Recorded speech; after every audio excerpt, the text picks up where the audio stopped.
സർക്കാർ നീതി ഉറപ്പാക്കുമെന്ന് പ്രതീക്ഷയുണ്ടെന്ന് പ്രസവ ശസ്ത്രക്രിയയ്ക്കിടെ വയറ്റിൽ കത്രിക കുടുങ്ങിയ കെ ഹർഷന. അർഹമായ നഷ്ടപരിഹാരം സർക്കാർ വേഗത്തിൽ അനുവദിക്കും. നീതി ഉറപ്പാക്കുമെന്ന് വി.ഡി. സതീശനും നേതാക്കളും നേരത്തെ തന്നെ പ്രതികരിച്ചിരുന്നുവെന്നും ഹർഷന മാതൃഭൂമി ന്യൂസിനോട് പറഞ്ഞു. UDF സർക്കാർ അധികാരത്തിൽ വന്നാൽ ഹർഷനയ്ക്ക് അർഹമായ നഷ്ടപരിഹാരവും നീതിയും ഉറപ്പാക്കുമെന്ന് വി.ഡി. സതീശനും അതുപോലെ UDF പ്രധാനപ്പെട്ട നേതാക്കളുമെല്ലാം നേരത്തെ തന്നെ പ്രതികരിച്ചതാണ്. അതുകൊണ്ട് വലിയ പ്രതീക്ഷയിലാണ് ഇപ്പോൾ കുടുംബമുള്ളത്. ഇവിടെ ഈങ്ങാപ്പുഴയിൽ വാടക വീട്ടിലാണ് ഏകദേശം 1 വർഷത്തോളമായി കുടുംബം കഴിയുന്നതും. ഞങ്ങൾക്ക് വർഷങ്ങളായി ഞങ്ങൾ നീതിക്ക് വേണ്ടിയുള്ള പോരാട്ടത്തിലാണ്. പിന്നെ ഇത് അനുഭവിക്കാൻ തുടങ്ങിയിട്ട് 9 വർഷം 10 വർഷത്തോളം ആവാനായി. അപ്പോൾ UDF ഗവൺമെന്റ് നിലവിൽ വന്ന ആ ഒരു അവസരത്തിൽ വളരെയധികം പ്രതീക്ഷയിലാണ് ഞങ്ങളുള്ളത്. ഞങ്ങളെ കൂടെ 4 വർഷത്തോളമായി സമരമുഖത്തുണ്ട്.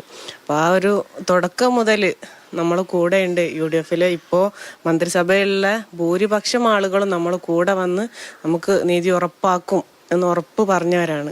നമ്മൾ ആ പ്രതീക്ഷയിൽ തന്നെയാണ്. എന്തായാലും നീതി പുലരും. നമുക്കുള്ള അർഹമായ നഷ്ടപരിഹാരം അവർ നമ്മളെ കണ്ടറിഞ്ഞ് മനസ്സിലാക്കിയവരാണ്. തന്നെ കുറെ തവണ നേരിട്ട് കണ്ടിട്ടുണ്ട്. ഒരുപാട് തവണ നമ്മൾ നേരിട്ട് കണ്ട്, ഒരുപാട് തവണ നമുക്ക് വേണ്ടി അവർ സംസാരിച്ചു. പക്ഷേ കഴിഞ്ഞ സർക്കാർ അതൊന്നും ചെവിക്കൊണ്ടതുമില്ല. ഇപ്പം പുതിയ സർക്കാർ വരുമ്പോൾ നമ്മൾ ഉറച്ച പ്രതീക്ഷയിലാണ് നമുക്ക് ആ നീതി ഉണ്ടാവും. ആരോഗ്യാവസ്ഥയൊക്കെ ഇപ്പൊ എങ്ങനെയുണ്ട്? ആരോഗ്യാവസ്ഥ ഇപ്പം ചികിത്സകളാണ്. ഇപ്പം എപ്പോഴും ഒന്നും ഇങ്ങനെ ഗുളിക കഴിക്കാൻ പറ്റാത്തതുകൊണ്ട് മാക്സിമം വേദനകൾ ഇങ്ങനെ സഹിച്ച് ഇങ്ങനെ പോവാന്നുള്ളതാണ്. പിന്നെ ഒരു 34 വയസ്സിലേക്ക് എത്തി. അതിൻ്റെ ഡബിൾ പ്രായമുള്ള ഒരവസ്ഥയിലാണ് ആരോഗ്യാവസ്ഥ ഉള്ളത്. നീതി പുലരും. അപ്പം നമുക്കൊന്നും താങ്ങും തണലായി നിന്നവർ അവരെന്നാണ് ഇപ്പം അധികാരത്തിലെത്തിയത്.